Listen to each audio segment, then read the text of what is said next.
ज्याची मोठ्या आतुरतेने वाट पाहिली जात होती तो मान्सून महाराष्ट्रात दाखल झालाय आणि थोडा नव्हे तर यंदा पहिल्यांदाच विक्रमी वेळेत मान्सूनची तळ कोकणात धडाक्यात एंट्री झाली आहे। 25 मे रोजीच महाराष्ट्रात दाखल होण्याची मान्सूनची ही पहिलीच वेळ असल्याचं पुणे वेधशाळेनं सांगितलंय। केरळामध्ये आठवडाभर आधी डेरे दाखल झालेला मान्सून महाराष्ट्रातही तब्बल 8 दिवस आधीच दाखल झालाय। 24 मे रोजी म्हणजेच काल केरळामध्ये दाखल झालेल्या मोसमी वाऱ्यानं अवघ्या एका दिवसात कर्नाटक गोव्याचा प्रवास पूर्ण करत थेट महाराष्ट्रात धडाकेबाज प्रवेश केला आणि त्यामुळे मान्सूनला यंदा जरा घाईच असल्याचं दिसतंय। अंदमान निकोबार पाठोपाठ केरळ आणि आता राज्यातही मान्सून नियोजित वेळेआधी दाखल झालेला आहे।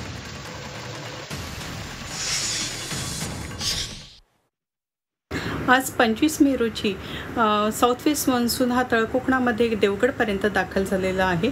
सर्वसाधारणतः जी सरासरी तारीख आहे महाराष्ट्र गोव्यामध्ये दाखल होण्याची ती 5 जून आहे। त्याच्या अगेन्स्टमध्ये आपल्याला 10 दिवस आधी तो दाखल झालेला आहे।